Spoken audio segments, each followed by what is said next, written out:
You know, it is getting pretty late. My coffee has gone completely cold, and Mhm. we are sitting here staring at a stack of case files that honestly read like the first draft of a psychological thriller. Yeah, they really do. It is deeply unsettling. But the terrifying thing is, they are entirely real. I want you to imagine something for just a second. Picture finding your absolute unquestionable dream home. Right, like the ultimate goal for so many people. Exactly. We're talking about the culmination of years of grinding, saving, and planning. You drop your entire life savings on this place. You sign that seemingly endless, towering stack of mortgage papers, The worst. and they finally hand you the keys. And then, before you even manage to unpack a single cardboard box, before your kids even have the chance to argue over who gets which bedroom, a piece of paper shows up in your new mailbox. Just one single piece of paper. Yeah, and that one single piece of paper ensures that you'll actually never spend a single night in that house. It completely shatters the fundamental illusion we all buy into, doesn't it? Whoa, absolutely. Because we are socially conditioned to believe that purchasing a home, especially a home, in a quiet, affluent, highly rated suburb is the ultimate arrival at security. You buy the real estate, you buy the safety. Precisely. You think you've bought an impenetrable fortress. But this specific case dismantles that entire social contract with absolute terrifying precision, using, honestly, the most archaic methods imaginable. So for you listening right now, pull up a chair to the table because tonight we are deep diving into the incredibly bizarre, infamous case of 657 Boulevard. A truly wild one. Let me set the physical scene for you. The who, the when, the where. It is June 2014. We are looking at Westfield, New Jersey. A very specific type of town. Oh, definitely. If you look at the demographics and the crime statistics, this is a town that is frequently ranked as one of the top 30 safest places to live in America. Wow. Top 30. Yeah. Beautiful, mature, tree-lined streets, incredibly funded schools, essentially the quintessential suburban dream. Enter our main subjects, Derek and Maria Broaddus. They are a married couple with 3 young kids. Maria actually grew up just a few blocks away from this exact neighborhood, so for her, this purchase is a homecoming. Right. It's a return to her roots. It's supposed to be a happy milestone. Exactly. They buy this stunning, massive 1905 Dutch colonial revival home. We are talking 6 bedrooms, 4 fireplaces, a beautiful wraparound porch. That sounds gorgeous. The price tag is $1.35 million. It seems absolutely perfect until very suddenly it just isn't. And our mission for this deep dive isn't to just sit here and recount a creepy story for the sake of it. No, not at all. We really need to interrogate the actual mechanics of what happened.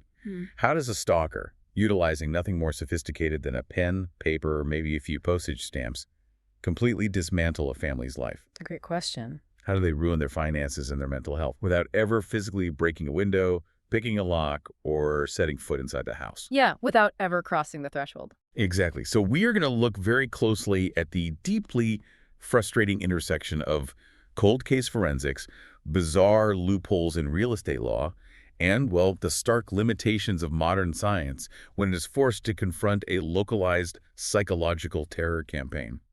Okay, let's unpack this. We really have to start with the sheer psychological whiplash of the timeline here. Huh? Because you have the ultimate high of closing on $1 million dream home, the champagne toast, the excitement, Right. and then almost instantly the floor completely drops out from under them. It is still June 2014. It has only been 3 days since they closed on the house. Just 3 days. Yeah, they aren't even living there full time yet. They were just doing some initial renovations to get it ready. Derek is at the house late one evening by himself painting the sunroom. Okay, alone in a massive new house. Right. He takes a quick break, walks down the long path to the mailbox at the street to see if anything was forwarded. Sitting amidst the usual pile of junk mail and local flyers, he finds a thick, white, card-shaped envelope. The first one? The first one. He notes that the handwriting on the front is thick, almost intentionally sloppy. But what stands out immediately is that it isn't addressed to Derek or Maria or the Broaddus family. It is addressed simply to the new owner. That phrasing is actually our first major clue into the psychology of the writer. How so? Well, the new owner. It is an immediate depersonalization of the victims. The new owner isn't a human being with a life, a family, or an identity. It is simply an entity occupying a physical space. That makes sense. It's cold. Exactly. From the very first drop of ink, the writer is establishing a hierarchy. The house is the primary subject of importance, and the human beings are merely temporary, interchangeable, and ultimately insignificant occupants. So Derek tears it open, and the letter inside is typed. And it starts off with this deceptively polite, almost aggressively welcoming tone. The classic bait and switch. Completely. It reads, "Dearest new neighbor at 657 Boulevard, allow me to welcome you to the neighborhood." Seems fine so far. Right. But then within just a few sentences, the tone fractures and rapidly spirals into this dark, grandiose delusion. The writer starts asking these incredibly bizarre questions.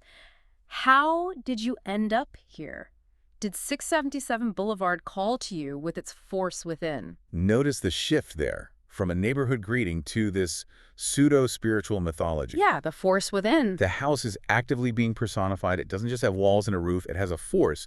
It calls to people. Yeah. This immediately tells us we aren't dealing with a neighbor who's just, annoyed by the noise of the renovation contractors. Definitely not a noise complaint. Right. This is an individual claiming a profound, almost supernatural connection to the physical structure of the real estate. The writer then lays out this elaborate claim of ancestral stewardship, which is incredibly unsettling. They write, 607 Boulevard has been the subject of my family for decades now, and as it approaches its 110th birthday, I have been put in charge of watching and waiting for its second coming. Its second coming. Yeah. My grandfather watched the house in the 1920s, and my father watched in the 1960s. It is now my time. Wait, second coming. What does that even mean in the context of a Dutch colonial? When you look at the clinical profiles of territorial stalkers, this is a classic assertion of dominance. Okay, so it's a power play. Exactly. It is a brilliant, albeit terrifying, tactic to establish total authority over the environment. The writer is essentially communicating to Derek, you might have a piece of paper from the bank saying, you hold the deed, but I hold the history. I have generational seniority. Wow, yeah. Now, whether that generational claim is factually accurate, whether a grandfather and father actually stood out there watching the house in the 20s and 60s, or whether it's a complete fabrication constructed by the writer to justify their current obsession, is one of the central mysteries of the entire investigation. Do we think it's true? Functionally, the truth of it almost doesn't matter. It serves its purpose. It makes the entity calling itself the Watcher seem omnipresent, ancient, and rooted in the very soil of the neighborhood. I have a major logical problem with that generational claim, though. What's that? If this supposed family lineage has been obsessing over this specific house for a literal century, passing down the duty of watching it like some dark inheritance, why did the previous owners, the Woods family, live there for 23 years without a single problem? It's a massive glaring hole in the narrative. Right. They moved in back in 1990. They raised their kids there. They never reported a single incident, no creepy letters, no weird encounters, until literally days before they moved out. How does a multi-generational obsession just pause for 2 decades? That is the exact anomaly that throws a massive wrench into the generational duty theory. If the Watcher's father was active in the 1960s and the current Watcher took over, where exactly were they during the 1990s and 2000s? Just on vacation. It suggests a couple of highly divergent possibilities. The first is that the entire generational backstory is just a theatrical lie. It's a narrative costume invented by the stalker to seem more intimidating and deeply entrenched than they actually are. And the second possibility? The second, and perhaps more disturbing possibility, is that the Watcher was dormant. Dormant. Like a sleeper agent for a house. Psychologically, yes. In certain obsessive fixations, the obsession doesn't require constant action. It requires a trigger. Okay, a trigger. The Woods family living quietly in the house for 23 years might not have been a trigger. But the sudden sale of the house, the publicized $1.35 million price tag, the perceived greed of the real estate transaction, or perhaps, most importantly, the highly visible influx of contractors arriving to fundamentally alter, paint, and renovate the beloved property. Oh, the renovations. Exactly. The physical disruption of the space might have violently activated the stalker's underlying delusion. And the letter actually supports that trigger theory. The writer pivots from talking about the house's history to complaining specifically about the renovations. We mentioned the workers, right? Yeah, they write that the Broadduses have flooded 657 Boulevard with contractors, and then they add, bad move. You don't want to make 657 Boulevard unhappy. It's so patronizing. It really is. But then the letter shifts focus again, and this is where it crosses the line from a weird property dispute into pure horror. The Watcher brings up the Broaddus children. This is the turning point. The writer asks, Do you need to fill the house with the young blood I requested? Better for me. Was your old house too small for the growing family? Or was it greed to bring me your children? Once I know their names, I will call to them and draw them to me. Young blood. Yeah. It is a phrase meticulously designed to evoke a predatory, ritualistic threat. It implies consumption. Also, analyze what is missing from this letter, a demand. Wait, what do you mean? In the vast majority of property-related harassment or extortion cases, there is a clear material end goal. The antagonist wants you to stop building a fence, they want you to pay them a sum of money, or they want to force you to sell them the land at a discount. Like a mafia shakedown. Exactly. Here, the threat is entirely, purely psychological. The goal isn't material gain. The goal is the acquisition of power and the total control over the emotional state of the new occupants. They sign off with a taunt that basically shatters any lingering sense of security Derek might have been holding on to. The letter says, "Who am I? There are hundreds and hundreds of cars that drive by 657 Boulevard each day. Maybe I am in one. Look at all the windows you can see from 657 Boulevard. Maybe I am in one. Look out any of the many windows in 657 Boulevard at all the people who stroll by each day. Maybe I am one. Welcome, my friends, welcome. Let the party begin, the watcher." That specific, repetitive sign-off completely transforms the physical environment into a panopticon. A panopticon. Yeah, an environment where you feel like you're being constantly watched from every possible angle, but you can't see the observer. By vaguely implicating every car, every pedestrian, and every neighboring window, the stalker weaponizes the standard, mundane activity of a suburban street. That is terrifying. Suddenly a neighbor walking. Their dog isn't a neighbor, they are a suspect. A car slowing down for a stop sign is a threat. It forces the victim into a state of hypervigilance. So put yourself in Derek's shoes. He reads this. It is past 10 o'clock at night. He is standing alone in the sunroom he was just painting. The lights in the room are blazing, and he is looking out the large glass windows into the pitch-black night outside. He's perfectly illuminated. Exactly. He realizes instantly that whoever wrote this could be standing in the dark, watching him read it under the bright lights. He physically runs through the house, panicked, slamming switches, shutting off every single light so no one can see him from the outside. A completely natural human reaction to being hunted. Right. He locks the doors and calls the Westfield Police Department. An officer responds, reads the letter, and essentially has the same reaction we're having, total bewilderment. They've never seen anything like it. They don't have a protocol for a ghost story. They suggest Derek move some heavy construction equipment off the back porch so it can't be picked up and thrown through a glass window. But other than that, they have absolutely no immediate answers or actionable advice. Which is, objectively, the most damaging possible outcome for a victim in that vulnerable moment. Yeah, you call the cops for help and they shrug. The authorities, the very people tasked with maintaining the illusion of safety in this highly rated town, are just as confused and powerless as the victim. When the system fails to immediately categorize and neutralize a threat, the victim is left to internalize the danger entirely on their own. And we know the Woods family, the previous owners, did actually receive one strange letter. But they received it only a few days before they officially closed the sale with the Broaddusses. Right at the very end. It was so out of left field after 23 years of silence that they just assumed it was a bizarre, tasteless prank by a local teenager and threw it in the trash.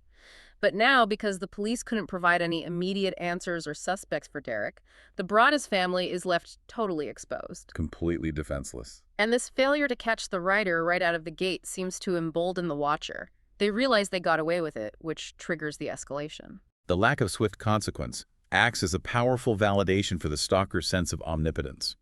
They realize they can reach out, terrorize this family, and slip back into the suburban camouflage without triggering a police response. And that realization leads directly into the secondary phase, proving their capability. Right after that first letter, Derek and Maria make the incredibly difficult but frankly obvious decision to keep their 3 young kids completely away from the house. They do not move in. A smart move. They stay living at their old house, continuing to pay the massive new mortgage, while the contractors keep working at 657 Boulevard. About 2 weeks pass. Maria drops by the new house just to check on some paint samples with the contractors. She checks the mail, and there it is, another thick, white, card-shaped envelope. Letter number 2. Here we go. And if the first letter was a creepy greeting, this one gets horrifyingly, uncomfortably specific. The first letter was the introduction of the persona. The second letter is the presentation of proof. It is systematically designed to show the Broaddusses that the surveillance is not passive, it is not occasional, and it is not a bluff. It is active, continuous, and highly detailed. Let me read you the details because the shift in tone is jarring. The first letter was to the new owner. This one is addressed to Mr. and Mrs. Broaddus. They misspell the last name, missing the O, but they clearly know exactly who bought the house now. They have identified their targets. The watcher writes, "The workers have been dizzy and I have been watching you unload carfuls of your personal belongings. The dumpster is a nice touch. Have they found what is in the walls yet? In time they will." Look at the psychological mechanism at play there. First, they acknowledge the physical changes to the property, the arrival of the dumpster, the specific actions of unloading cars. Grounding it in reality. Yes, but then they drop that deeply unsettling rhetorical question. Have they found what is in the walls yet? What does that achieve? It makes you terrified of your own house. It forces the victims to inhabit a physical space they now believe might be tainted, corrupted, or even dangerous. It induces a profound paranoia about the very structural integrity of the home that is supposed to shelter them. But the terror really ratchets up in the next paragraph. The watcher reveals that they know the children's names, and not just their formal given names that you might find on a public school registry. They know the exact birth order, and they know the specific nicknames of the 3 kids. This is where it goes from creepy to actively dangerous. The nicknames Maria was casually calling out when the kids briefly played in the yard during a visit weeks prior. The letter says, "I am pleased to know your names now and the name of the young blood you have brought to me. You certainly say their names often." This detail forces us to heavily analyze the logistics of the surveillance. How is the acquisition of that specific data even possible? Right, how close did they have to be? Exactly. To know conversational casual nicknames, the watcher had to be physically close enough to the property to hear Maria speaking in the backyard at a normal conversational volume. Consider the acoustic environment of a leafy suburb. Lots of trees, maybe a lawnmower in the distance. Sound doesn't travel infinitely. To hear a mother calling her kids without shouting, the listener has to be within a very tight, defined radius. And it wasn't just audio surveillance. The visual surveillance was incredibly localized, too. The letter goes on to mention seeing the Broaddus's daughter drawing on an easel. An easel? But this easel wasn't set up in the middle of the front lawn for the whole street to see. The easel was set up inside an enclosed sun porch, a porch that was largely hidden from the main street. Very important detail. To see that specific detail, a child drawing on an easel inside an enclosed space, you had to be looking from a very specific close-up vantage point. You either had to be standing in the immediate backyard or looking down from a neighboring window that shared a direct, unobstructed line of sight into that specific porch. This completely transforms the profile of the threat. This severely narrows the suspect pool.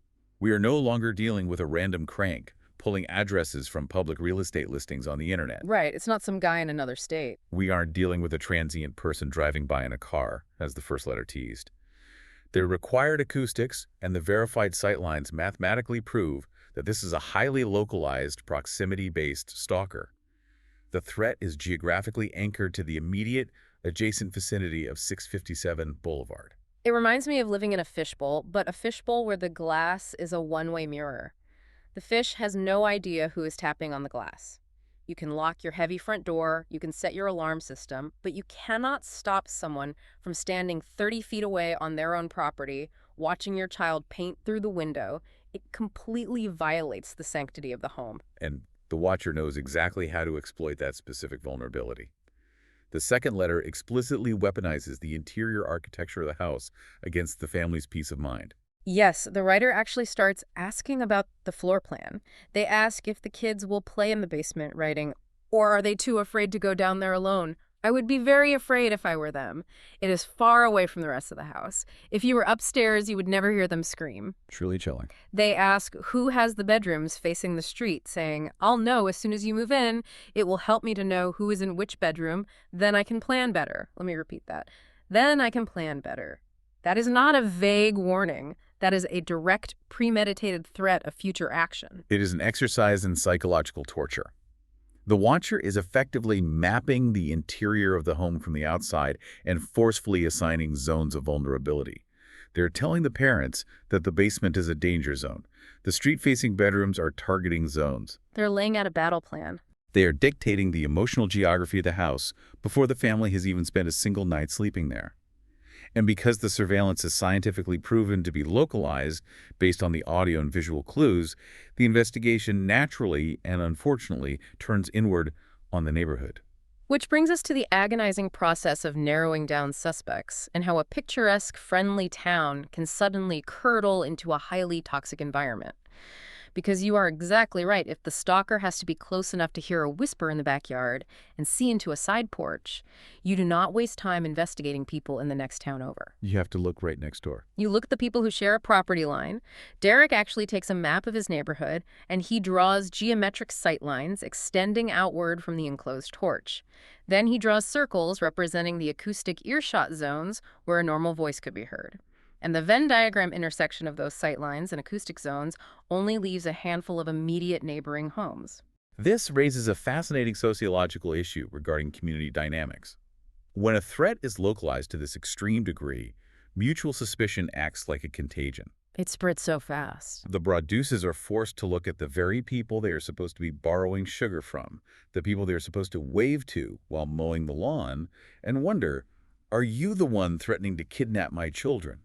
Let's walk through the primary suspect pool that Derek, the private investigators he eventually hired, and the Westfield police started scrutinizing. First on the list, and heavily scrutinized for a long time, were the Langfords. Okay, the immediate next-door neighbors. Right. They lived immediately next door to 657 Boulevard. The crucial detail here is that the Langford family had been living in that exact house since the 1960s. That perfectly matches the timeline the watcher gave in the first letter about their father watching the house in the 60s. The Langfords fit several circumstantial criteria perfectly. They had the required proximity, they had the extreme longevity in the neighborhood to support the generational narrative, and the sightlines from their specific property looking down into the Broaddus' enclosed porch were highly plausible. The family matriarch, Peggy Langford, was in her 90s, and she lived in the home with several of her adult children who were all in their 60s. One of the sons, Michael Langford, was described by several neighbors as a sort of harmless, eccentric character. A bit of a Boo Radley type. Exactly. He didn't work a traditional job. He had a thick beard, and he was known to occasionally wander through the neighborhood, sometimes cutting through people's yards and peering at houses. The police actually brought Michael in for formal questioning twice early in the investigation. But here is where the gritty reality of investigative police work collides with the frustration of circumstantial suspicion. Michael Langford vehemently denied knowing anything about the letters. He stuck to his story. The police and the private investigators combed through the Langford family's background. But they found absolutely zero physical evidence. There were no typewriters found in the home matching the specific font of the letters. There was no matching paper stock. There was no digital footprint, no discarded drafts in the trash. Just nothing at all. Being eccentric, or even being the neighborhood's weird guy who wanders into yards, is not a crime. It certainly isn't legal proof of a complex extortion and stalking campaign.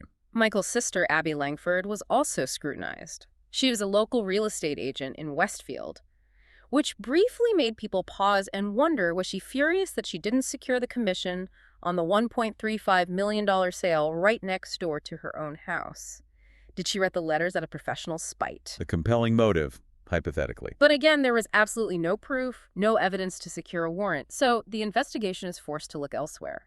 A painter working at 657 Boulevard pulls Derek aside one day and tells him about the neighbors who lived directly behind the house. The rear neighbors. The painter says he observed this older couple, and instead of setting up their lawn chairs on their patio to face their own beautiful manicured garden, they had positioned 2 lawn chairs right up against the rear property line, facing directly toward the back of the Broaddus' house, and they were just sitting there, staring. Again, we encounter behavior that is incredibly unsettling and highly suspicious within the context of the threatening letters. But sitting in a lawn chair, staring at a house from within the boundary of your own property is entirely legal. You can't call the cops on someone for sitting. You cannot arrest a citizen for staring. This is the agonizing friction of this particular case. The behavior of the neighbors, while undeniably peculiar, never crosses the legal threshold into actionable, concrete evidence that connects them to the physical letters. There was also this really bizarre, almost cinematic lead regarding a suspect the police dubbed the Gamer. The police noticed a specific car parked out front of 657 Boulevard for an unusually long time. They run the plates, trace it to a woman living in a neighboring town. Okay, a solid lead. They interview her, and she casually tells investigators that her boyfriend, who happens to live on the very same block as the Broadduses, plays highly violent, dark video games online. And his chosen username for these games, the Watcher. It's a fascinating coincidence, and from an investigative standpoint, absolutely worth aggressively pursuing. Right, you'd think they'd nail him. But when the Westfield police invited this boyfriend in for a voluntary interview to clear things up, he just never showed up. And because the police only had hearsay from a girlfriend and the circumstantial reality of his geographical proximity, they did not possess the legal probable cause required to compel him to appear in front of a grand jury or to secure a warrant to search his property for typewriters or paper. So it just dies. The lead, despite its promise, just evaporates into the legal ether. It is infuriating. Every promising path leads to a locked door. And because the police are hitting these dead ends and the massive house is just sitting there empty, the town of Westfield starts to talk. And this is where the story takes a deeply dark turn regarding human sociology. The gossip mill starts running. The town turns its back on the Broaddus family. This massive, sprawling hoax theory takes root in the community. Rumors start flying around the local country clubs, the coffee shops, and the Facebook groups. The theory is that Derek and Maria realized they got in completely over their heads financially. Buyer's remorse. Yeah, that the $1.35 million mortgage was too high, the contractors were too expensive, and they intentionally fabricated the entire Watcher persona. The rumor claimed they mailed the letters to themselves to scare up a reason to break the contract, or to sue the previous owners to get their money back, or my personal favorite, to secure a lucrative movie deal. If we deeply analyze the psychology of the community here, it is actually a very predictable, albeit incredibly cruel, sociological defense mechanism known as the just world fallacy. Explain that. What is the just world fallacy? Why does an affluent town suddenly victim blame a family going through a crisis? Because the alternative reality is completely unacceptable to them. If Derek and Maria Broaddus are telling the absolute truth, it means a highly intelligent predator, someone who threatens to physically harm children and obsesses over young blood, lives right there among them. Right on their perfectly manicured street. It means the monster is actively living on their street, attending their neighborhood block parties, and waving at them at the grocery store. For the residents of Westfield, it is psychologically much easier and much safer to convince themselves that the new family is lying, greedy, and orchestrating an elaborate scam than it is to accept that their perfectly curated suburban fortress is fundamentally compromised. But the logic of the hoax theory just completely crumbles if you spend 30 seconds looking at the timeline and the math. How on earth could it be a hoax orchestrated by the Broadduses if the previous owners, the Woods family, admitted to the police that they also received a Watcher letter days before the sale was finalized? They didn't even know each other yet. The Broadduses didn't even know the Woodses personally at that point. Plus, from a purely financial perspective, why would you drop over $100,000 on high-end renovations for a house you are actively pretending is haunted so you can flee?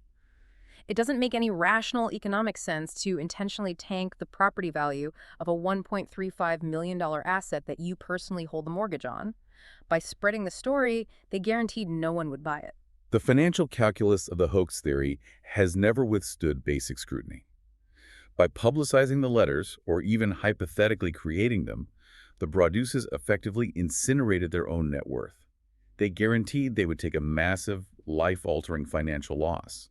No rational actor orchestrates an elaborate fraud that guarantees their own personal financial ruin. But rationality doesn't stop rumors. The relentless gossip, the total lack of police progress, the catastrophic financial bleed of paying a massive mortgage on a home they can't inhabit slowly pushes the family to their absolute breaking point. Derek is officially diagnosed with severe depression. The toll on their mental health was staggering. He admits to barely sleeping, spending his nights constantly keeping watch, obsessing over the case. Maria is diagnosed with clinical PTSD from the ongoing trauma, and eventually, in 2017, in a moment of sheer, blind, exhausted frustration, Derek snaps. This is a wild part of the story. He secretly drafts and hand-delivers anonymous, typed letters to the specific neighbors who had been the loudest, most vicious online critics of his family. He signs these letters, Friends of the Broaddus family, and essentially accuses these neighbors of character assassination, spreading vicious lies and turning a blind eye to a stalker. This is a critical, tragic, psychological pivot in the entire narrative. Derek Broaddus later formally confessed to sending these retaliatory letters, stating he wasn't proud of the action, but felt driven to the brink of madness by the town's betrayal. It's just so sad. What's crucial to understand here is how prolonged, unresolved trauma can severely warp a person's behavior. The victim, feeling utterly powerless, alienated, and cornered by his own neighbors, essentially adopts the exact methodologies of his abuser, slipping anonymous, intimidating letters into mailboxes under the cover of darkness just to regain some fleeting, desperate sense of control or to strike back at his perceived tormentors. But it completely backfired. Tragically, yes. Yeah. When the town eventually discovered he was the author of these retaliatory letters, it only poured gasoline on the fire. It gave the hoax theorists exactly what they wanted, proof that Derek was capable of sending anonymous letters. It is just a cascading tragedy. So completely denied by the local police who have exhausted their conventional leads and totally alienated from the community, Derek and Maria realize they are on their own. They decide to throw resources at the problem. They pivot away from local shoe leather police work and turn toward advanced science and high-level behavioral analysis to solve what the local cops cannot. This is the exact moment where the narrative shifts from a localized, interpersonal suburban drama into a highly complex study of forensic methodology, profiling, and the frustrating legal limitations of modern science. Derek goes out and hires a man named Robert Lenahan. Lenahan is a former FBI profiler, a highly respected veteran threat assessment expert. Derek hands over the letters, and Lenahan begins to build a rigorous linguistic profile of the watcher. And Lenahan points out some incredibly specific syntactical clues that totally upend the image of the suspect the police had been looking for. First off, he notes that the letters consistently feature double spaces between sentences. To a layperson, that might seem trivial, but to a forensic linguist, that is a massive typographic artifact. How so? Because of typewriters. Exactly.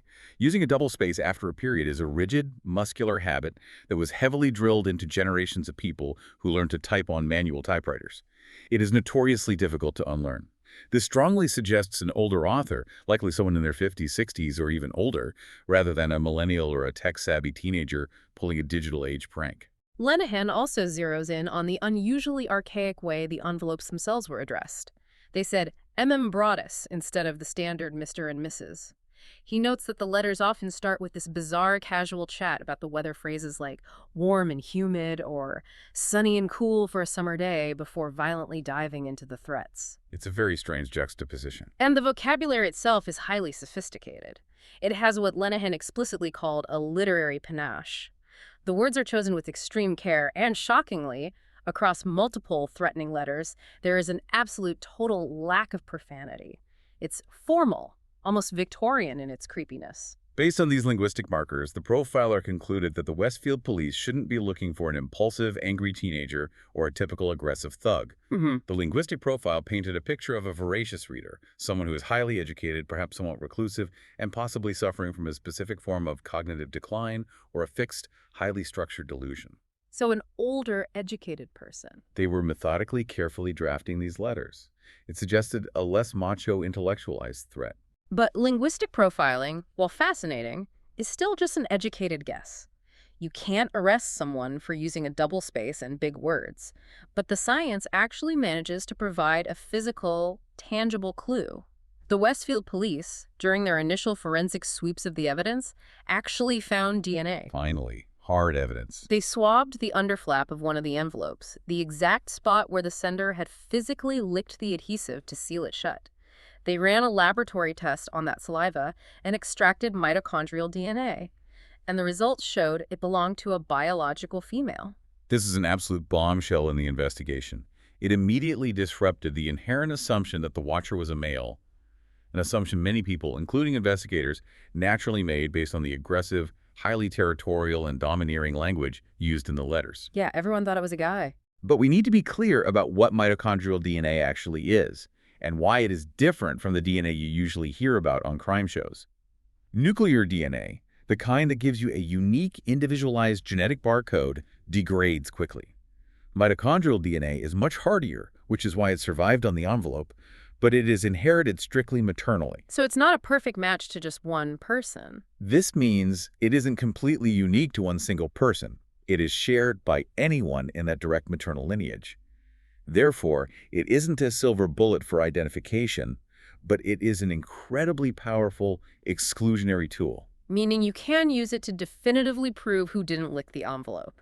So the police go right back to the neighborhood with this new tool. They secretly acquire a plastic water bottle used by Abby Langford, the real estate agent's sister who lived next door.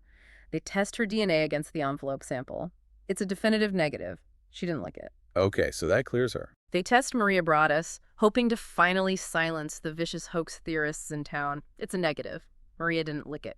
The police even go door to door and ask the broader neighborhood to voluntarily submit DNA swabs to clear their names.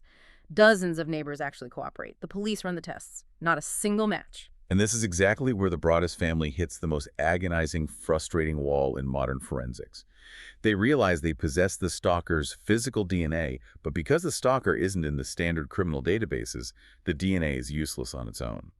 So they propose the ultimate, cutting-edge, modern solution: investigative genetic genealogy. Yes, this is the exact same groundbreaking, revolutionary science that authorities used to finally catch the Golden State Killer in 2018. It is amazing technology. Truly revolutionary. You take the unidentified crime scene DNA, you upload the data profile to public genealogy ancestry websites like GED Match, you find a distant cousin who shares a certain amount of centimorgans of DNA, you build a massive family tree backward to a common ancestor, and then you trace it forward until you narrow it down to the exact suspect. The Broadduses literally begged the Union County Prosecutor's Office to authorize this specific procedure. They wanted to solve it themselves, essentially. Derek was so desperate, he even found a private laboratory willing to do the complex triangulation work, and he formally offered to pay for the entire expensive process out of his own pocket. He was willing to fund the police work. Wait, hold on. Let me get this absolutely straight. The police had the physical DNA. The genetic genealogy technology definitively exists, and it has been mathematically proven to solve decades-old cold cases. The victim is explicitly offering to write a personal check to cover the entire cost so the state taxpayers don't pay a single dime. Why on earth didn't the prosecutor just do it? Here's where it gets really interesting. It is maddening, but it raises an incredibly important, complex question about the legal, ethical, and bureaucratic thresholds of advanced science within the justice system. The prosecutor's office flatly refused the request. But why? Because the reality of the American justice system is heavily grounded in resource triage and legal precedent. The prosecutor argued that they had never utilized this highly controversial, newly emerging technology before. At that specific time, genetic genealogy was heavily fraught with massive privacy concerns and legal ambiguity. Furthermore, they argued that they could not justify opening that massive legal Pandora's box for a non-violent property in stalking crime. Non-violent. They threatened children. Legally speaking, no one had been physically touched or harmed. It was a harassment case.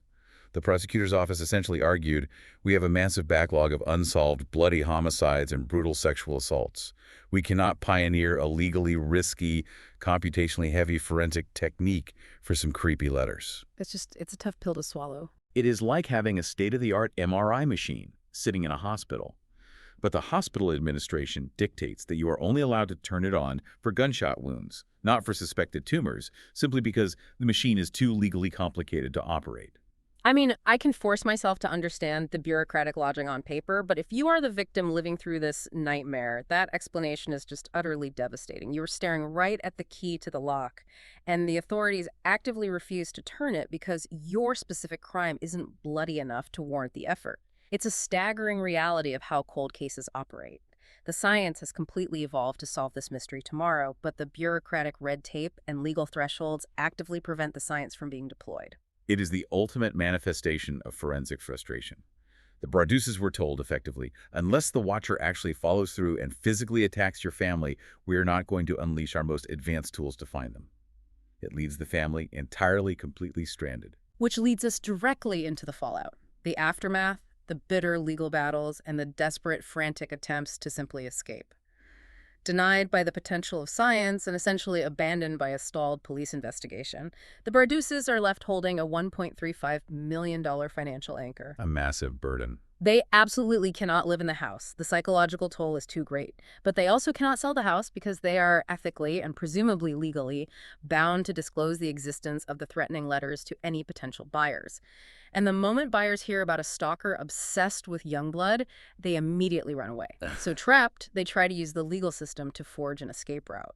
They attempt to shift the immense financial liability back to the point of origin, the previous owners. Exactly. In 2015, the Broaddusses file a massive civil lawsuit against John and Andrea Woods. The primary charge is fraudulent concealment.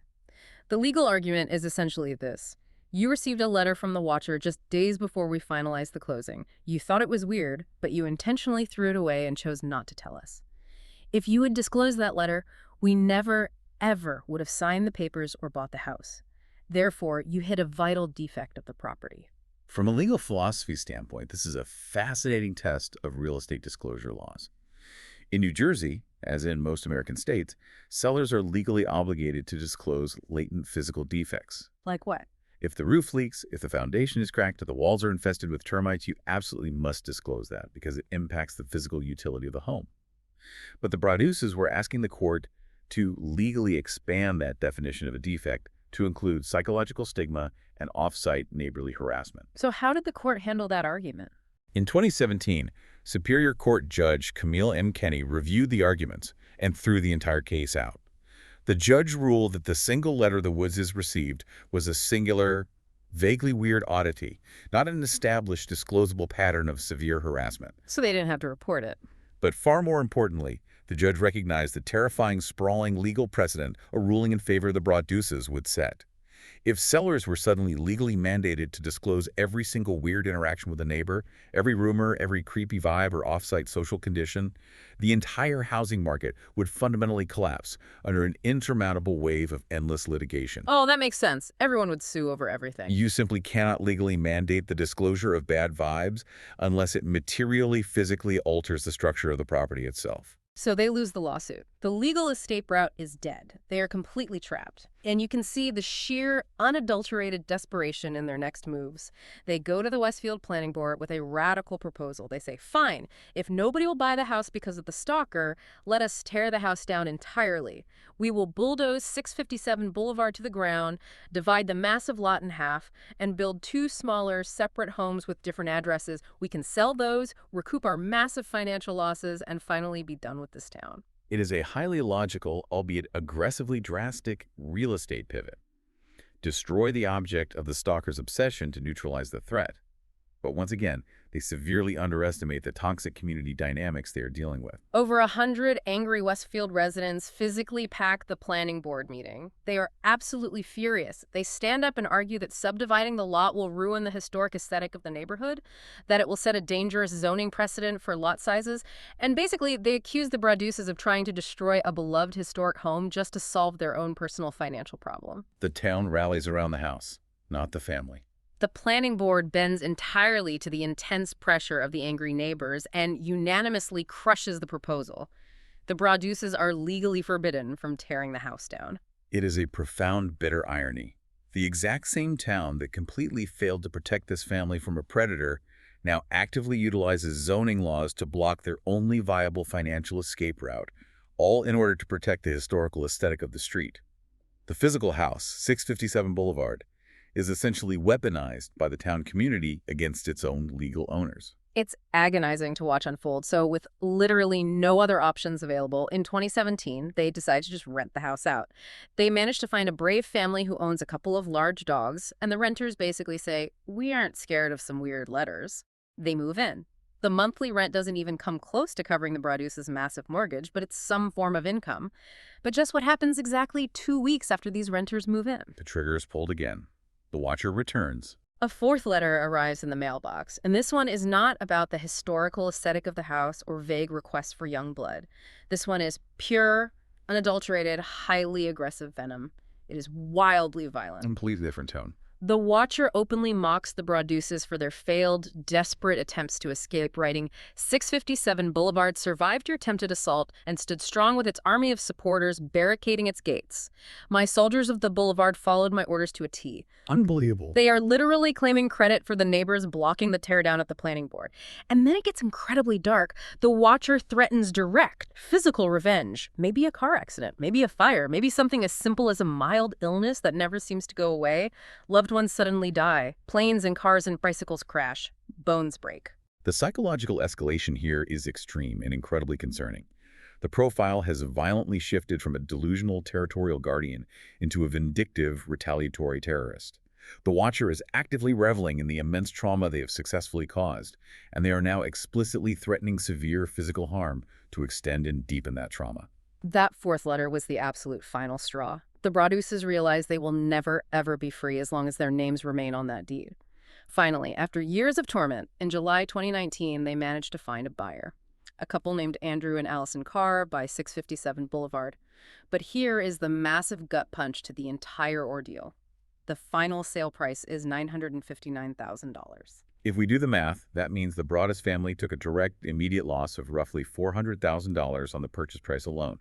And that staggeringly high number doesn't even begin to account for the $100,000 they spent on renovations, the 5 years of exorbitant New Jersey property taxes they paid on an entirely empty home, the cost of the private investigators, the fees for the ex-FBI profilers, the legal fees for the failed civil suit against the Woods family. Just massive losses. The total financial devastation is absolute and catastrophic.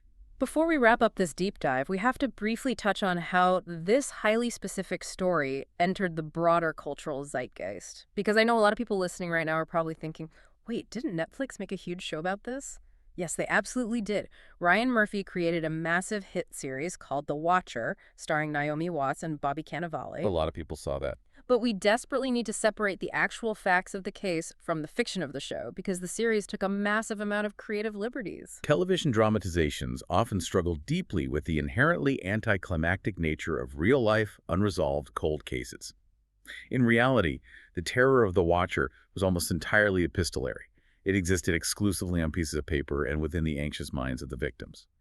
But television, as a medium, requires visceral, visual action to maintain pacing. So to fix that, in the show, the family actually moves into the house, which we know the Broadduses never did. The show gives them older teenagers instead of young kids. But then the show adds totally fake, wildly exaggerated elements to up the horror factor. There were absolutely no secret underground tunnels beneath 657 Boulevard in real life. Right, none of that happened. There was no bizarre baby-eating blood cult operated by the neighborhood association. And perhaps the most confusing part for viewers who thought it was a documentary, the show heavily mixes in the story of a character named John Graff, a man who murders his entire family.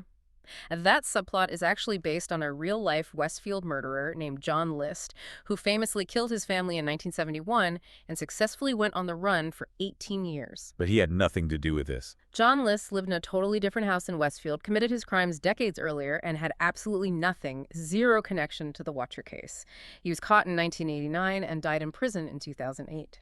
The show essentially just mashed two famous, unrelated Westfield crimes together to maximize the creepiness. It perfectly highlights how reality is often far more subtle and therefore infinitely more insidious than Hollywood fiction. The Broaddus family didn't need secret underground tunnels or dramatic blood cults to be utterly terrified. The simple, verified knowledge that an unseen intelligence was standing in the darkness, analyzing the acoustics of their backyard, and memorizing their children's nicknames was more than enough to completely destroy their lives. We've walked through the intensely creepy letters, the frustrating suspect pool, the limitations of the science, and the absolute financial ruin. Let's take a second to reflect on the core tragedy of this case. Because at its absolute center, beneath all the true crime fascination and the Netflix dramatizations, this isn't just a spooky campfire story about a weird piece of mail. It is fundamentally about the complete psychological and financial destruction of a normal family who did absolutely nothing wrong. They worked hard, they bought a house, and as a reward, they lost their life savings, they lost their inherent trust in humanity, and they lost their peace of mind forever. If we pull back and look at the broader sociological implications, this case ruthlessly exposes the deep structural fragility of the American suburban ideal. We all buy into this unspoken social contract. If you work hard, if you move to a town statistically ranked as the 30th safest in America, if you buy the beautiful historic house with the perfectly manicured lawn, you believe you have successfully purchased safety. You can install the most expensive camera systems, you can wire the windows with high-tech alarms, you can even hire ex-military private security, which the Broaddus has actually explored doing. Yeah, they tried everything. But the chilling reality is that you simply cannot buy immunity from another human being's dark obsession. The perimeter of safety we build around ourselves is ultimately just an illusion. So, what does this all mean for us? We spend so much of our time today agonizing over our digital footprints. We endlessly worry about international hackers, complex cybersecurity, massive corporate data breaches, and someone stealing our identity through a screen. We build massive, intricate technological walls to protect ourselves from invisible digital threats. But the story of 657 Boulevard and the ghost they called the Watcher proved that the most intimate, devastating, and deeply terrifying invasion of your life doesn't require a sophisticated computer virus, a dark web forum, or an encrypted data breach. All it takes is a 50-cent postage stamp, a cheap piece of paper, a pen, and the horrifying knowledge that someone is standing just outside your window in the dark watching you.